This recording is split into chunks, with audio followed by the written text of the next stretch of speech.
जब जैसा तब तैसा, नहीं तो साधु कैसा।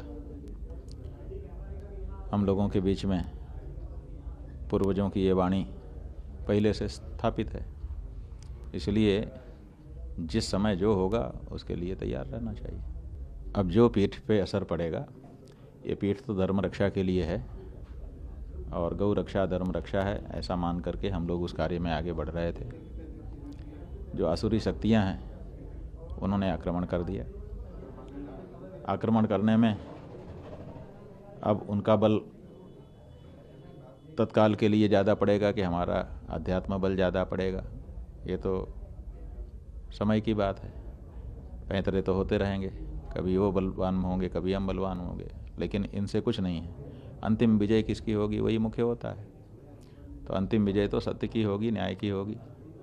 बीच में पैंतरेबाजी में कभी इधर कभी उधर दिखता ही रहता है। यही तो लड़ाई की खूबसूरती है। असुर कौन है ये?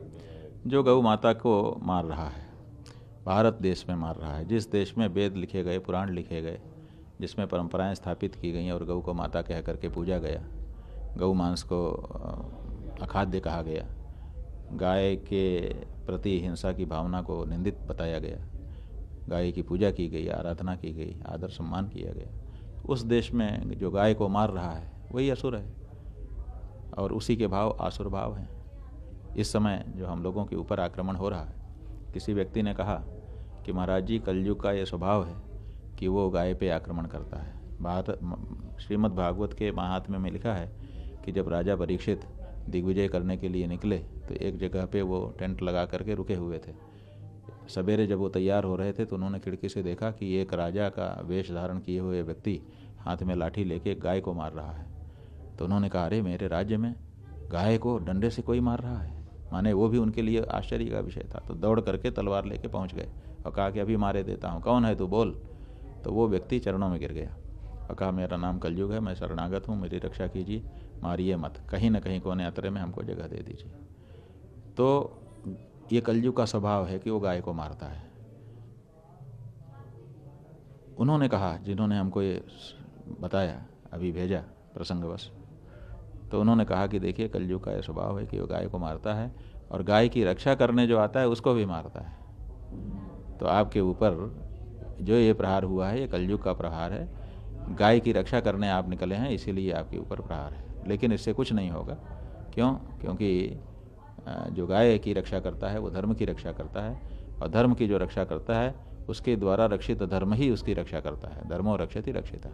तो इसलिए आपकी रक्षा होगी क्योंकि आप धर्म की रक्षा कर रहे हैं। असल में बात करना और बात के अनुसार क्रियात्मक परिणति देना, दोनों में अंतर है।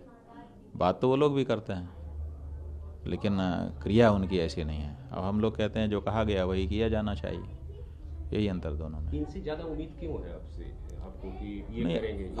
असल में उम्मीद तो सरकार से है, क्योंकि सरकार में है इसलिए इनसे उम्मीद है। और अगर ये उम्मीद को पूरा नहीं करेंगे तो ये सरकार नहीं रहेंगे, फिर कोई और सरकार में आएगा, वो करेगा।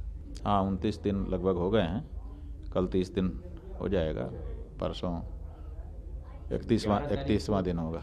11 तारीख तक आपको नहीं लगता है कि योगी आदित्यनाथ जी अपने आप को हिंदू बताने के लिए कुछ करेंगे? हाँ तो ठीक है, नहीं करेंगे तो फिर ये अवधारणा निकाल ली जाएगी कि ये दिखावटी हिंदू हैं, असली हिंदू नहीं। सरकार क्या 10 दिनों के पहले कुछ ऐसा कर देना चाहती है जिससे वो दिन ना आए सरकार के सामने? ऐसा हाँ, अभी तक तो ये जो चक्र चलाया हुआ है उन्होंने, उसको देख करके तो यही लगता है कि जैसे जैसे वो 40वां दिन सामने आ रहा है वैसे वैसे ये हमको बांधने के लिए प्रयत्न कर रहे हैं कि कैसे भी करके इनको लखनऊ आने से रोको। और लखनऊ आने से रोको का मतलब है कि वो जो उद्घोषणा इनके द्वारा होने वाली है जिसमें हमारे लिए तकलीफ़ हो जाएगी, वो रोको, ताकि हम जैसे हैं वैसे ही बने रहें और अपने आप को हिंदू हिंदू भी कहते रहें।